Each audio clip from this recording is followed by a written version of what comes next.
안녕하세요. 칠기 좋은 날입니다. 복잡한 세상 속에서 마음의 방향을 잃어버릴 때가 많습니다. 누군가를 미워하고 조급해지고 무력감에 빠지기도 하죠. 이럴 때일수록 우리에겐 삶을 단순하게 바라볼 수 있는 지혜가 필요합니다. 삶의 문제를 단순하게 풀어내는 열쇠는 생각보다 가까이에 있습니다. 철학은 본래 삶 속에 있었고 우리의 일상을 조금 더 선명하게 바라보게 합니다. 중요한 건 거창한 사상보다 일상 속에서 실천할 수 있는 작고 따뜻한 다정함입니다. 남들에게 베푸는 평범한 선의가 결국 나와 세상을 바꾸는 출발점이 됩니다. 오늘 소개할 책은 철학이 깊을수록 삶은 단순하다입니다. 결국 삶은 생각보다 단순합니다. 오늘 내가 할 수 있는 작은 선을 다정한 마음으로 실천할 때 우리는 비로소 인간다운 삶에 가까워집니다. 철학의 깊이만큼 삶은 단순해지고 그 단순함 속에 우리가 찾는 행복의 본질이 숨어 있습니다. 자, 그럼 지금부터 잠시 책 속으로 들어가 보겠습니다. 오늘도 책 읽기 좋은 날과 함께 좋은 시간 보내세요. 구독, 좋아요, 사랑합니다.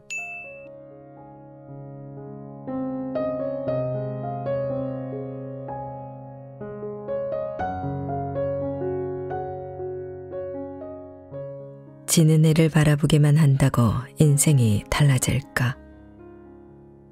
한 사람은 노랑을, 다른 사람은 초록을 고른다. 아예 아무것도 집어들지 않는 사람도 있다. 정치는 첨예한 논쟁 주제 가운데 하나다. 하지만 사회를 가르치는 것은 정치만이 아니다. 미적인 선호도를 두고도 사회는 의견이 갈린다. 무엇이 더 아름다운가? 노랑이, 초록이, 치마는 전부 다 별로라고. 아름다운 집이 무엇이냐를 두고 싸우다 결혼이 깨진다. 그래도 인간의 삶의 어떤 측면도 아름다움보다 더 화해 잠재력이 크지는 않다. 아름다움은 절대 겉핥기로 그치지 않는다. 아름다움에는 모든 인간에게 열린 윤리적 심층 차원이 있다. 아름다움이라는 말을 들으면 많은 사람이 잘생긴 얼굴과 잘 빠진 몸매, 근육질 몸부터 떠올린다. 보기 좋게 그을린 근육질 연예인 수는 성형수술 수요만큼이나 치솟는다. 매력적인 외모의 중요성은 세상이 추할수록 더 커지는 듯하다. 불안이 심해지고 성과와 발전이라는 집단 믿음이 커질수록 사람들은 자신의 매력에 돈을 투자하는 걸 당연하게 여긴다. 패자가 되고픈 사람은 없다. 아름다움은 곧 성과다. 그래서 12살만 되어도 코를 세우고 쌍꺼풀을 만들고 싶어한다. 도시의 이미지는 패션이나 미용 인플루언서에 푹 빠져 브랜드 옷을 안 입으면 집 밖을 못 나가는 사람들로 채워진다. 비싼 옷을 살 돈이 항상 주머니에 잔뜩 들어있어서가 아니다. 적절한 패션이 완벽과 젊음을 상징한다는 걸 잘 알기 때문이다. 그렇다고 해도 스타일과 형식을 갖추려는 노력에는 단순히 외적 매력을 갖추려는 의지보다 더 많은 게 담겨 있다. 바로 삶의 모순과 역설에서 우주를 창조하려는 노력이다. 질서 있고 의미 있는 형체를 만들려는 노력이다. 아름다움은 여성 잡지만의 주제가 아니다. 사랑, 자유, 소속감, 행복처럼 인간의 기본 욕구이며 그러기에 흔히 쓰는 뷰티라는 말보다 훨씬 많은 뜻을 담고 있다. 매력적인 사람, 격식 있게 차려진 식탁, 웅장한 산이나 예술작품을 보고는 생각이 멈춘 적이 있다면 아마 내가 무슨 말을 하는지 이해할 것이다. 아름다움이 힘이 센 이유는 그것을 이용해 상대를 조종할 수 있기 때문이기도 하지만 무엇보다 아름다움이 새로운 가능성으로 넘쳐난 우주로 들어가는 문이기 때문이다. 아름다운 장미를 바라볼 때 우리는 감각으로 인지되는 곳만 보는 게 아니다. 그것을 넘어서 초감각적인 것, 피 안의 그 무엇도 동시에 예감한다. 우리는 나쁜 것과 악한 것이 결코 해칠 수 없는 이상세계를 직관으로 인지한다. 이것이 아름다움의 마법이다.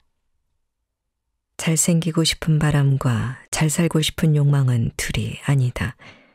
풍성한 머릿결과 납작한 배를 자랑하고 싶고 노화를 멈추고 싶으며 가족에게 건강한 밥을 먹이고 싶은 이유는 결국 따지고 보면 한 가지다. 자기 삶에 형식을 부여하기 위해서이다. 무기력하게 상황에 휘둘리지 않기 위해서이다. 살면서 더 많은 의미와 행복을 만들어내기 위해서이다. 그러나 외적인 아름다움은 느린 행복의 보증수표가 아니다. 미용실에 앉아 있으면 잠시 빠른 행복이 찾아오고 물론 인스타그램에 공유하기엔 충분한 행복이다. 하지만 코스메틱이라는 말에도 우주가 들어있지 않은가. 세상에 묻은 필링보다 더 가치 있는 것을 향한 갈망이 들어있는 것이다. 고대 그리스 철학자들은 모든 우주가 미, 선, 진의 합일이라고 보았다. 플라톤은 아름다운 균형과 진리의 깨달음과 결합하지 않는 선은 존재하지 않는다고 주장했다. 인간은 조화롭게 정돈된 전체, 즉 작은 규격의 우주 복제품일 때만 아름답다. 우주의 구성 요소들이 하나이듯 몸과 영혼과 정신도 하나여야 한다. 아름다움은 올바른 비율을 선택한 결과라는 깨달음은 아름다움을 특정한 수학적 비율에서 도출한 피타고라스까지 거슬러 올라간다. 사람 얼굴, 음악 소리, 사원 건축, 어디서나 균형이 중요하다. 현대의 매력 연구는 피타고라스의 손을 들어준다. 외적 아름다움은 측정 가능하다. 오늘날 기업의 인사 담당자들과 홍보 전문가들은 플라톤의 편이다. 외적 아름다움은 내적 아름다움, 즉 지성과 개성, 그리고 강인한 성격과 윤리적 태도를 가리킨다고 말이다. 멀티미디어 환경에서 측정할 수 있는 고전적 매력이 신체 다양성이라는 이상과 경쟁하면서 과체중도, 트랜스젠더도, 장애인도 아름답다고 생각할 수 있게 된 이후 정신과 영혼의 아름다움은 마침내 오랫동안 기다려온 인정을 거머쥐었다. 물론 다양성이라는 이상조차도 시장의 손에 이리저리하게 왜곡되긴 하지만 이런 발전의 흐름은 피상성을 넘어 더 깊이 파고들 수 있다는 희망을 준다. 어쨌든 이는 우리에게 아름다움에 관한 질문을 다시 던지고 다른 답을 고민하게 독려한다. 무엇이 나를 아름답게 만들까? 타인을 행복하게 만드는 나의 능력, 나의 호기심과 공감 능력, 삶에 선하고 의미 있는 형식을 부여하려는 매일의 노력. 나는 어떤 사람을 아름답다고 생각할까? 어떤 상황에서도 줏대가 있는 사람, 발의를 살려주는 사람, 거짓보다 진실을 더 좋아하는 사람. 아름다움에 예민해지는 것, 아름다움을 창조하고 만드는 것은 삶의 기술이다. 평생 계속해 나갈 훈련이며 매일 더 쉬워지고 재밌어지는 변화 과정이다. 진리를 향한 여정은 자기 몸을 바라보는 시선의 변화에서 시작된다.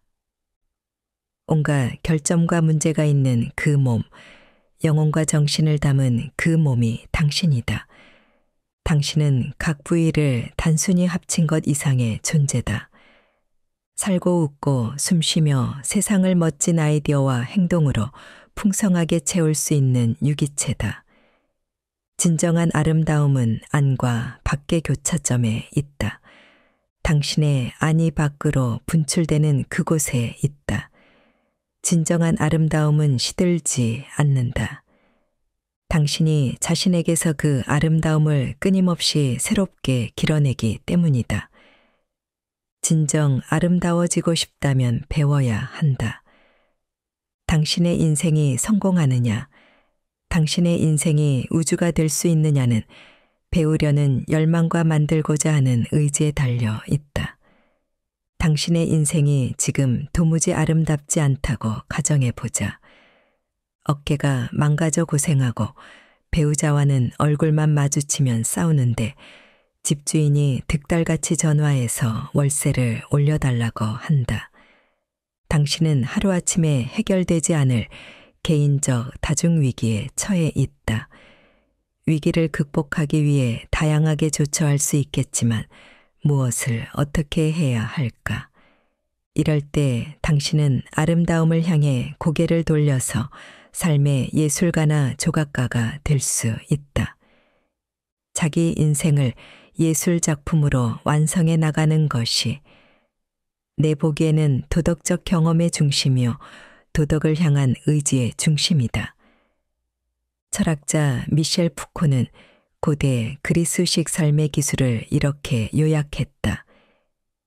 요즘식으로 고쳐보면 어느 날 문득 글을 손에 쥐고서 어지러운 카오스를 다듬어 균형 잡힌 형체를 만드는 것이다.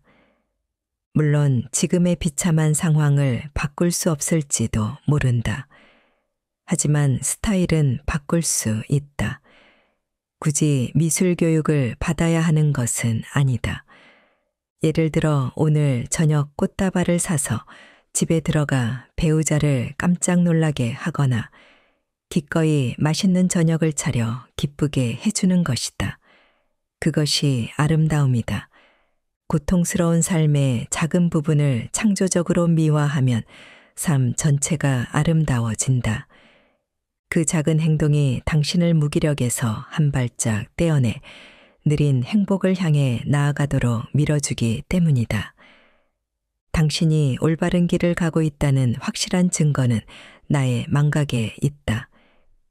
창의적 활동을 해도 좋고 그저 아름다운 대상을 존경의 눈으로 바라보기만 해도 좋다. 아름다움에 몰두하면 에고는 모래알 만큼 작아진다.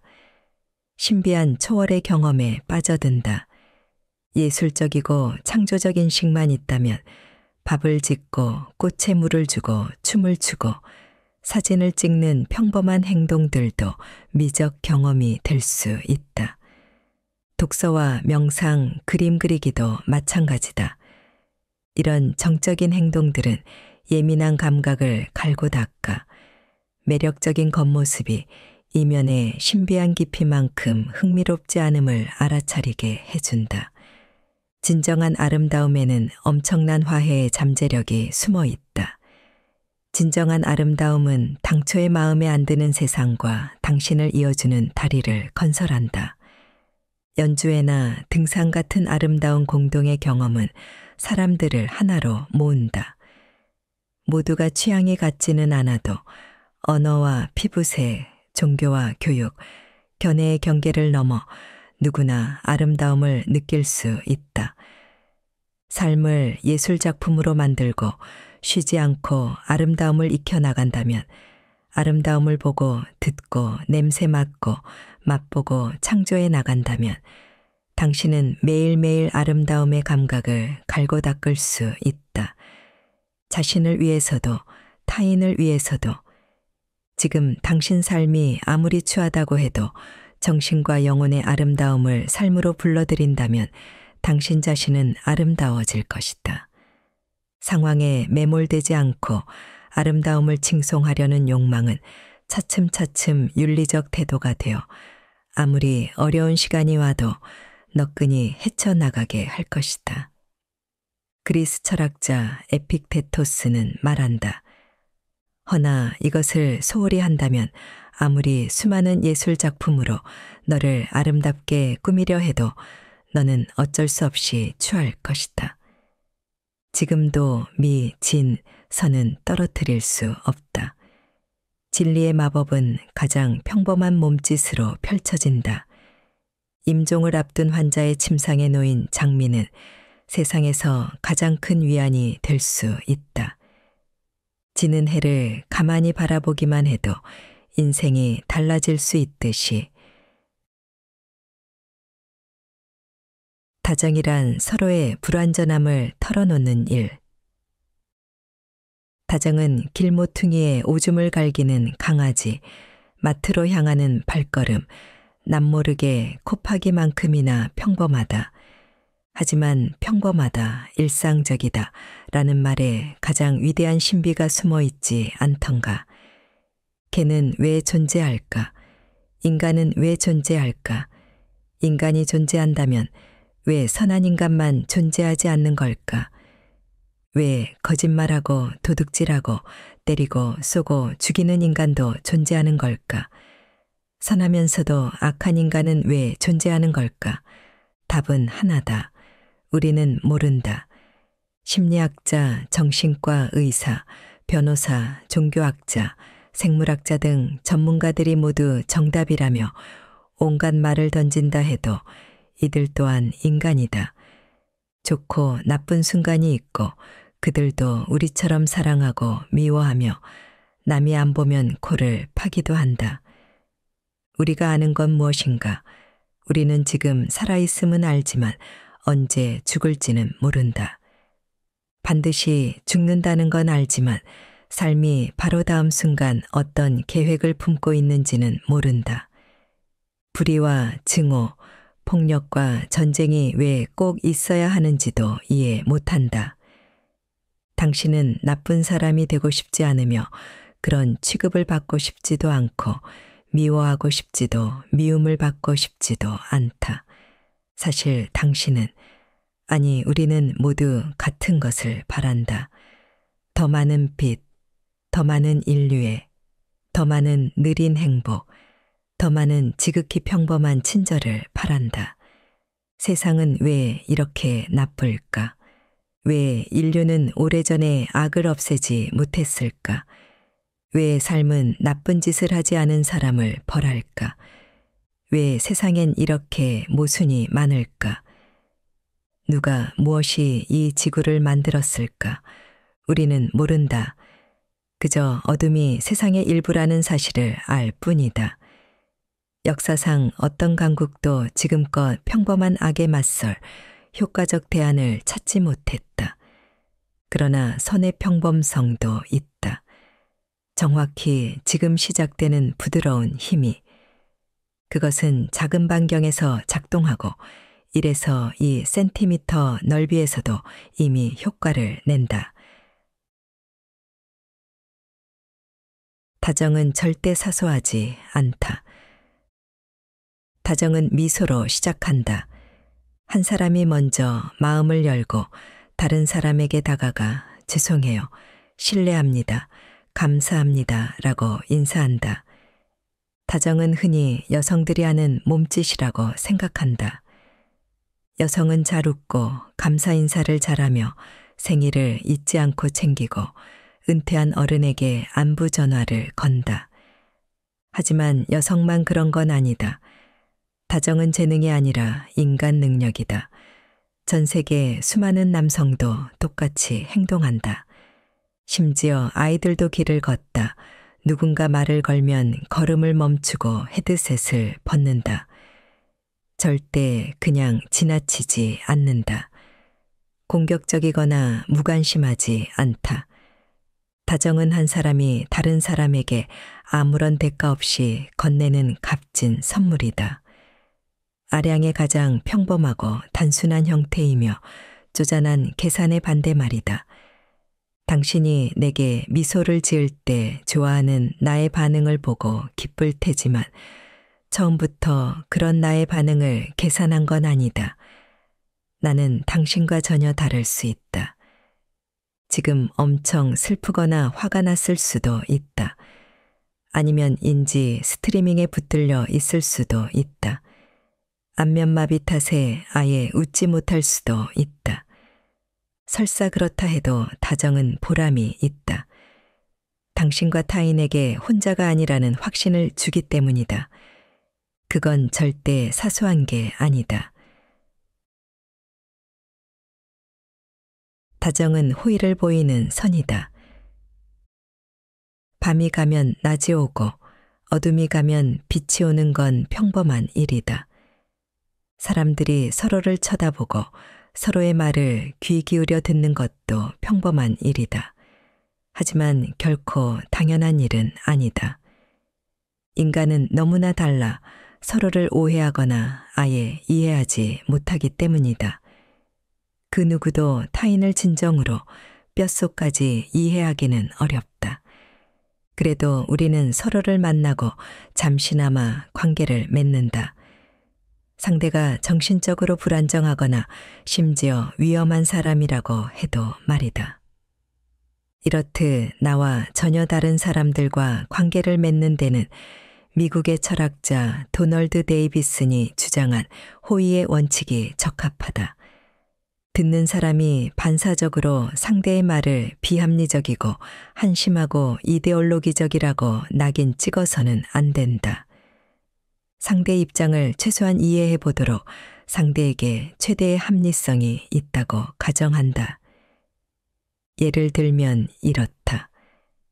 내 논리로는 너의 주장을 완전히 따를 수 없지만 그래도 나는 너의 논리가 어느 정도 합리성을 담고 있다고 가정한다. 사람들은 자신과 의견이 다른 사람을 자기보다 덜 똑똑하다고 생각하곤 한다. 그러니 조심하자. 지금 여기서 누가 이데올로기적인가, 나인가, 너인가, 당신인가, 우리인가. 물론 호의의 원칙은 정엄명령처럼 완고하지 않다. 상식에서 출발하는 이완 훈련이다. 긴장을 풀고 귀를 쫑긋 세우며 질문을 던지고 또 던지면서 대화의 실마리를 푸는 것이다. 다정은 서둘러 판단하지 않고 가장 진실하지 않을 것 같은 곳에서 진실을, 적어도 그 일부를 찾는 것이다. 아침에 당신에게 아이가 오늘 학교에 가지 않아야 할 이유를 줄줄이 늘어놓을 때도 호의의 원칙이 필요하다.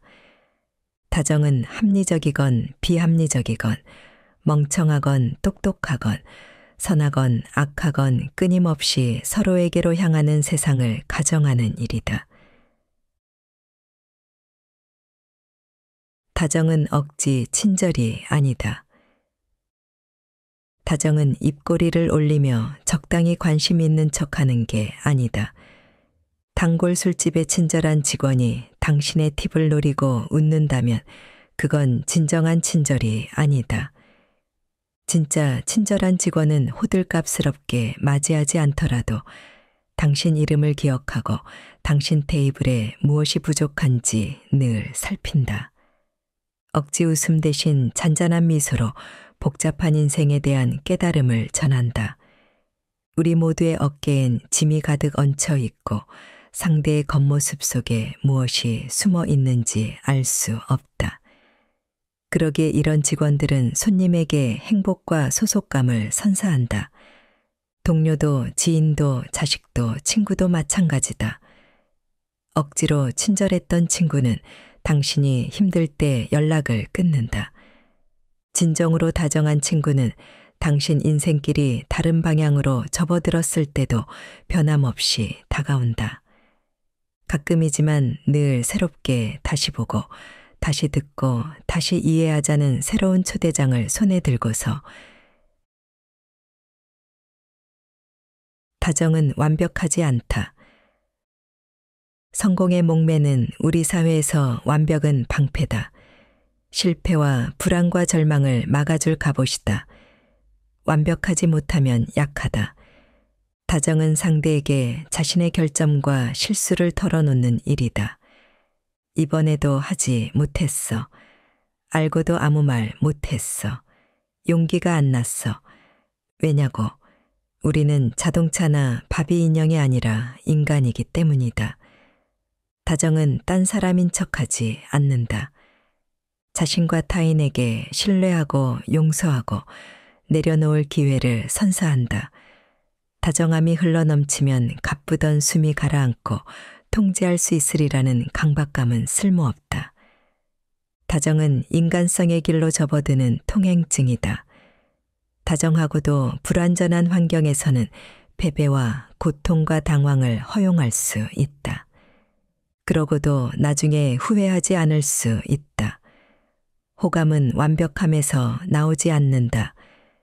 다가갈 수 있어야 호감도 느낄 수 있다. 완벽이란 비현실적이며 우리 시대가 만들어낸 망상이다.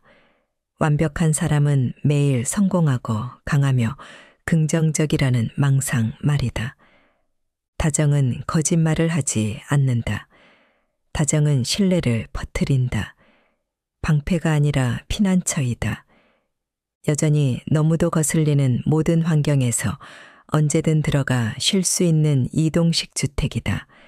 윤리의 작은 집이다. 다정은 위험을 기꺼이 감수한다. 다정은 상대를 몰라도 이해하지 못해도 공감 가득한 눈으로 바라본다. 예를 들어 잘 차려입은 한 할머니가 지금 인도를 걷다가 갑자기 비틀거리며 넘어진다고 상상해보자. 할머니는 길에 누워있고 장바구니에서 오렌지 2개가 도르르 굴러 나온다. 당신이라면 어떻게 하겠는가? 1.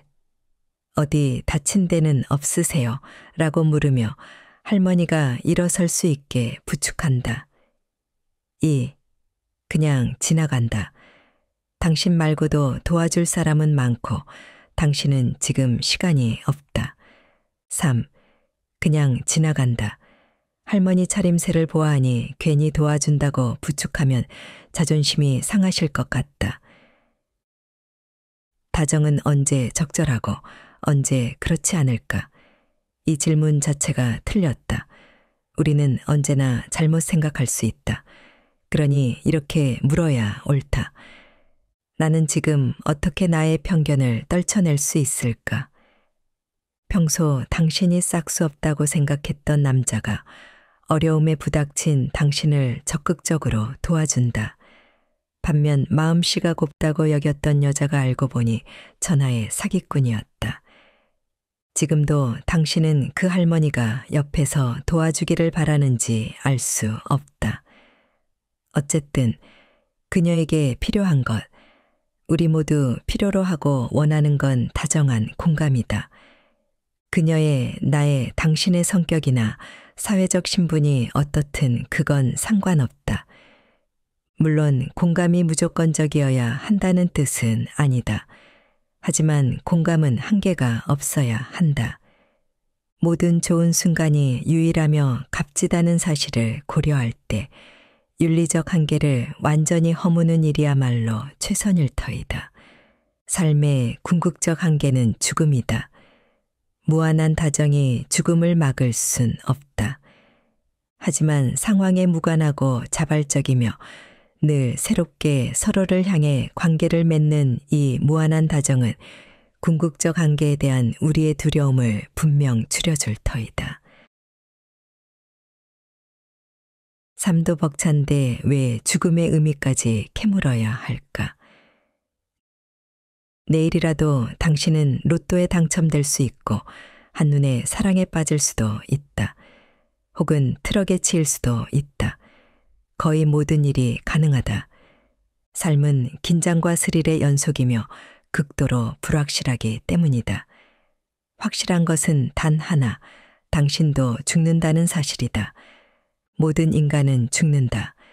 그런데 이 명확한 사실이 음흉하게 느껴지는 이유는 죽음이 엄청난 불확실성을 동반하기 때문이다. 우리는 언젠가 죽는다는 사실을 알고 있다. 하지만 언제, 어떻게 죽을지는 모른다. 정말 고약하지 않은가? 앞으로 70년, 30년, 10년을 더 살 거라고 예상할 수는 있지만 그럴 보장은 없다. 삶이 이토록 현실적이면서도 비현실적으로 느껴지는 이유이다. 죽음이란 무엇을 의미할까? 서기 3000년 가상세계를 집이라 여기는 시대가 되면 인간에게 죽음이라는 단어는 이해되지 않을지도 모른다. 그러나 지금 우리에게는 무조건 모르는 척 외면하고 싶은 말이다. 죽음이라는 단어에는 금기의 기운이 서려 있기 때문이다. 죽음은 고속으로 돌아가는 우리의 하이테크 일정을 방해한다. 목표와 결말을 향하는 우리 시스템에서 앞으로 달려가지 못하게 발목을 잡는다. 고모 할머니가 돌아가셨다고, 장례식에 참석하라고, 하필이면 지금, 안 그래도 일이 많아서 바빠 죽을 것 같은데 또 하나의 짐을 추가로 짊어지라고. 죽음은 절대 당신의 시간표에 딱 들어맞지 않는다. 미리 알리고 오건 갑작스럽게 오건, 미친 듯한 속도로 달려오건 아주 천천히 오건 죽음은 그저 오고 싶을 때 온다. 고모 할머니가 돌아가실 수도 있고 제일 친한 친구가 죽을 수도 있다. 부모님이 연로해져 당신 도움이 필요할 수도 있고 당신이나 가족이 죽을 병에 걸릴 수도 있다. 언젠가는 그렇게 된다. 그러면 이 불청객이 당신을 찾아와 초인종을 누를 터이다. 그러고는 당신 마음에 떡하니 자리를 차지하고서 도통 떠나지 않는다. 한번 일상으로 불쑥 들어온 죽음은 좀처럼 떠나지 않고 거기 머문다. 일종의 와이파이 신호처럼 쉬지 않고 메시지를 전송한다. 너무도 강렬해서 엄청난 소음마저 파묻어 버릴 그런 거창한 메시지들을 전송한다. 정신 차려. 시간을 아껴. 잘 살아. 네가 다음 차례가 될 수도 있어. 그러니 살아. 죽음. 우리는 그 말을 듣는 순간 귀를 닫고 싶어진다. 느려지고 허약해지고 병에 걸리고 결국 죽는다. 이 모두가 있어서는 안 될 일이며 병원에 맡겨야 할 일이고 합리화로 처리할 일이다. 죽음은 집단 차별과 억압의 대상이다. 죽음의 동생이라 할 수 있는 잠처럼 외면받는 대상이다. 만족을 모르는 사회는 잠도 노화도 용납하지 않는다. 하루 5시간 30분의 수면은 신분의 상징이지만 8시간 수면은 낙인처럼 여겨진다. 그래서 우리는 지쳐 머리를 노트북에 찌을 때까지 잠을 줄인다. 다크서클은 보정하면 되고 후드티 하나 걸치면 섹시, 프레쉬, 헬시해 보인다. 그렇게 세월은 흐르고 우리는 계산서를 마주하게 된다. 수면 부족은 노화를 불러온다. 무릎, 추간판, 관절에 문제가 생겼다고 인정하는 순간 당장 직장에서 잘릴지도 모른다. 병든 몸은 가동을 멈춘다. 능력만 따지는 우리 사회, 젊음에 미친 우리 사회는 노인의 경험과 지혜를 완전히 무시한다. 하지만 그 지혜를 존중할 줄 모르는 사람은 삶도 죽음도 이해하지 못한 것이다. 무엇하러 의미를 묻는가? 삶의 의미만으로 충분하지 않을까? 왜 굳이 죽음의 의미까지 캐묻는가? 삶은 복잡하다. 당신이 바라는 대로 흘러가는 경우는 거의 없다. 그러나 삶이 고달프다고 멈춰 세우고 중간에 내릴 수는 없다. 얼마나 오래 지속될지는 알 수 없지만 그 모든 시간은 자신과 더불어 견디는 방법밖에 없다. 그리고 그 이유만으로도 이미 삶의 의미가 궁금해진다. 그러나 죽음은 전혀 다른 것 같다. 모두가 죽음을 궁금해하지 않고 최대한 멀리 떠밀어 버리려 한다. 암묵적인 사회적 합의를 거쳐 죽음을 차별하고 무시하는데 뭐하러 굳이 그것에게 이름을 붙이겠는가? 나는 이런 전제부터가 잘못되었다고 생각한다. 우리 문화권에서는 삶과 죽음을 서로 배척하는 반대 개념으로 여긴다. 인간은 살아있거나 죽었거나 둘 중 하나다. 그것으로 끝이다. 그러나 실제 삶에는 대립 개념이 없다. 삶은 그 변화다. 아무리 자주 소멸한다 해도 삶은 존재한다. 죽음은 삶의 반대가 아니다. 오히려 태어나고 죽는 과정이 더 대립적이다. 비슷하게 고통스럽고 또 비슷하게 오래 이어진다. 반면 삶의 성질은 전혀 다르다. 삶은 아직 존재하지 않음과 더는 존재하지 않음을 잇는 연속체이며 인간과 동물, 식물 각각의 존재를 넘어 영원히 계속된다. 우리는 우주의 작디 작은 먼지에 불과하다. 그러나 삶은 모든 것을 포괄한다. 죽음도 삶의 일부이다. 누군가가 죽는다. 당신이 잘 아는 한 사람이 세상을 떠난다. 마음으로도 머리로도 납득할 수 없는 그 사실에 당신은 그제야 저항한다. 그러나 이 순간 당신이 그 문제를 소나기에 넣으려 하지 않는 그 순간 당신 마음에서 변화가 일어난다.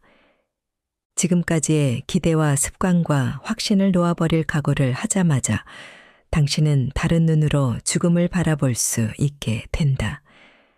삶을 바라보는 시각도 바뀐다. 당신은 허둥대던 발걸음을 멈춘다. 통제할 수 없는 것을 통제하려는 노력도 멈춘다. 온종일 흘깃대던 시계를 더는 바라보지 않는다. 대신 당신은 마음을 들여다본다. 그리고 죽음이 당신 삶의 깊이와 색깔을 선사한다는 사실을 깨닫는다. 당신이 죽음을 삶의 일부로 받아들인다면 말이다. 온 세상이 빨갛다면 빨강은 존재하지 않을 것이다. 우리는 그 색을 그 자체로 인식하지 못할 것이다. 빨강이 자기만의 특별한 성질을 펼치려면 파랑, 초록, 노랑, 보라 같은 색이 필요하다. 당신 삶도 꼭 그와 같다.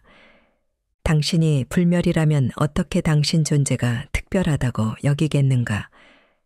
당신 삶은 상실과 이별로 가득하다. 휴가, 스트레스, 젊음, 그 모두가 유한하다. 당신이 가진 그 무엇도 붙들어 둘 수 없다. 결국 당신은 모든 소유를 떠나보내게 될 것이다. 그러나 당신은 한때 가졌던 것들의 총합이 아니다. 당신은 모든 상실을 끌어다 모은 집합체도 아니다. 한 인간의 죽음은 우주 축구 경기에 준 결승에 불과하다. 결승전은 온 세상이 끝나기 직전에야 시작된다. 그때가 되면 삶은 더는 존재하지 않을 것이다. 게임은 영원히 끝나게 된다. 준결승전에서는 과거와 미래가 대결한다. 언뜻 보기에는 과거가 더 강한 팀 같지만 미래가 반격해 계속 공을 낚아챈다. 우주의 축구 경기는 동일한 한 사람에게서 진행된다. 죽어가는 모든 사람은 가장 나이 어린 젊은이이자 가장 나이 많은 늙은이다.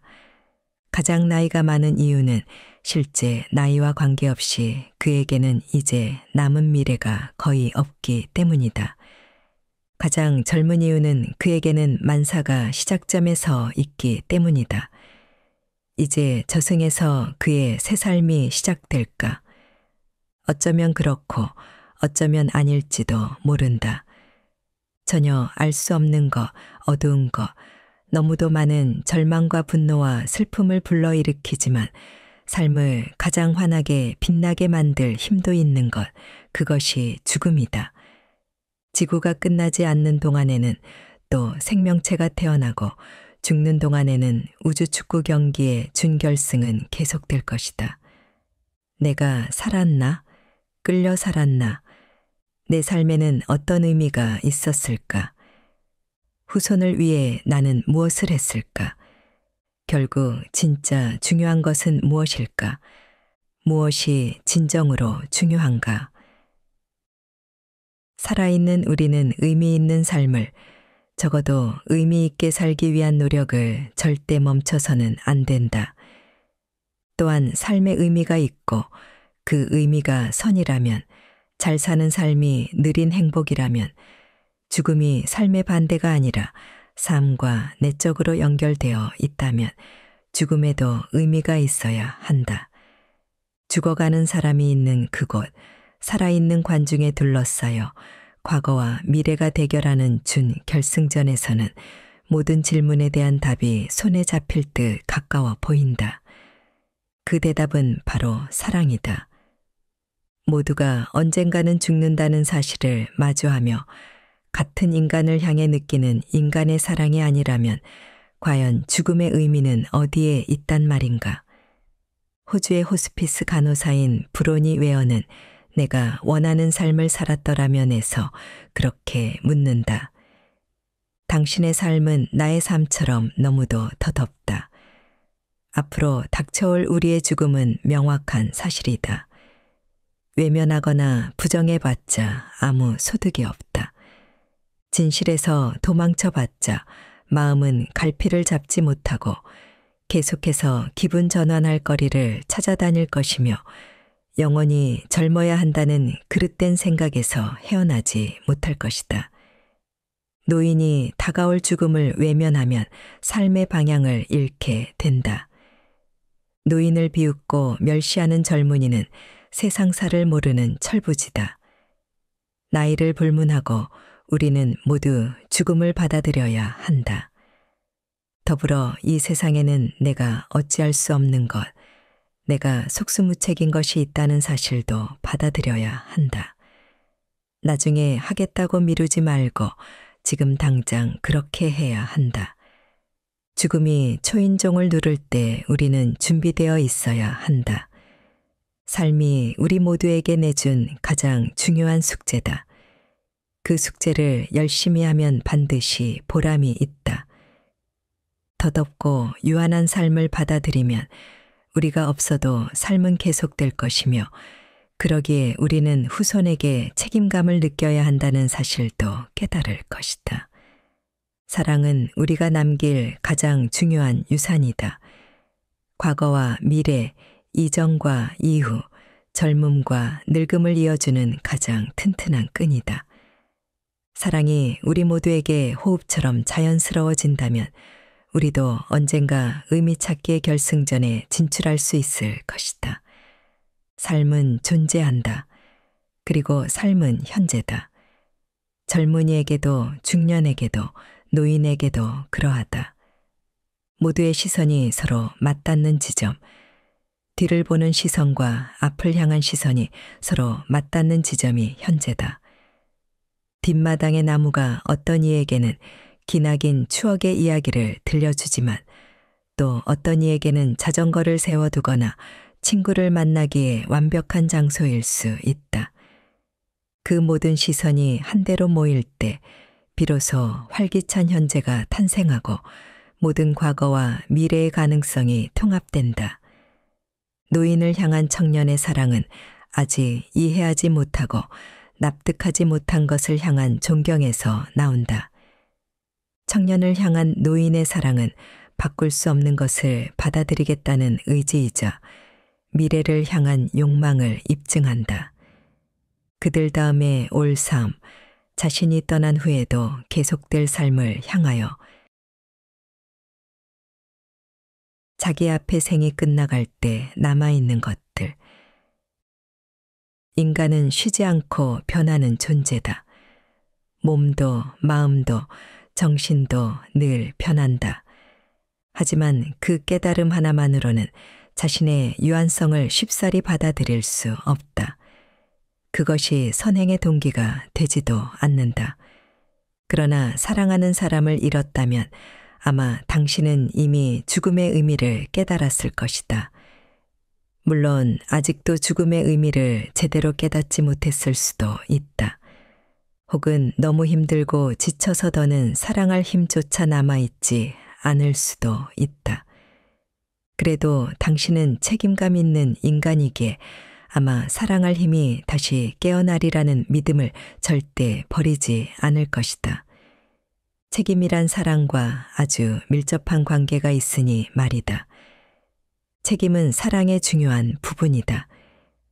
사랑을 그저 아름다운 감정으로 국한하고 낭만적인 사랑이나 모성애를 떠올린다면 당신은 너무 순진한 사람일지도 모른다. 사랑은 단순한 감정을 훨씬 뛰어넘는다. 사랑은 쉬지 않고 새로운 에너지를 방출하며 비전 있는 행동을 독려하는 능력이다.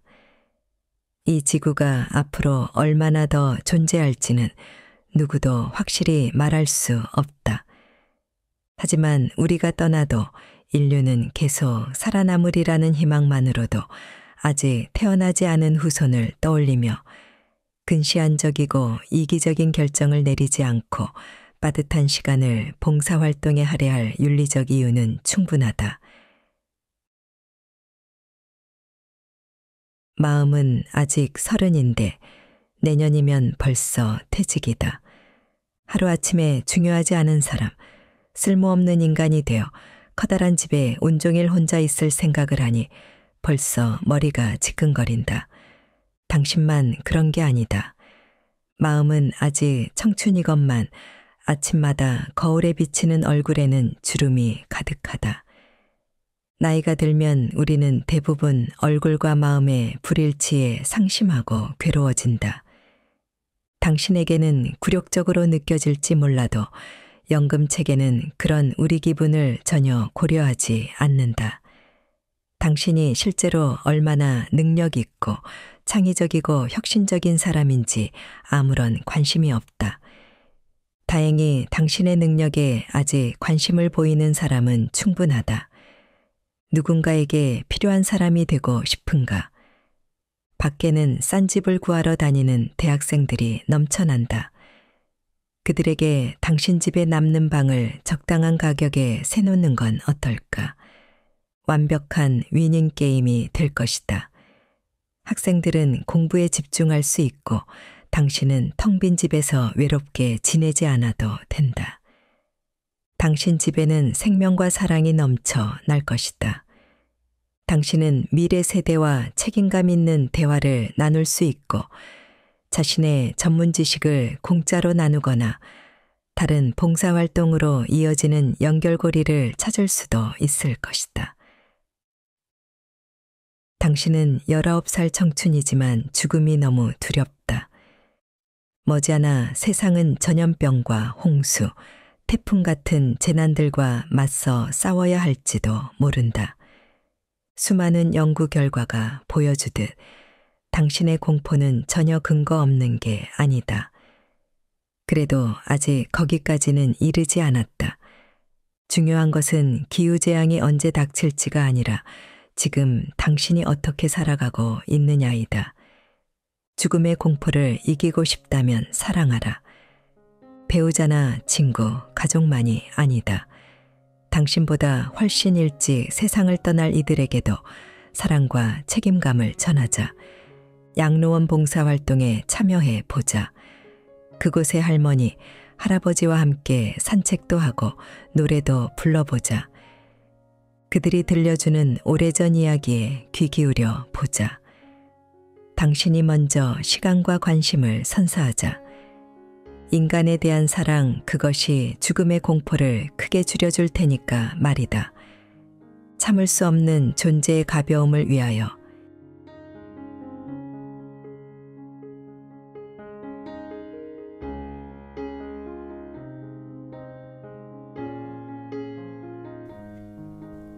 책 읽기 좋은 날 오늘은 여기까지입니다. 안전하고 포근한 시간 되세요. 사랑합니다.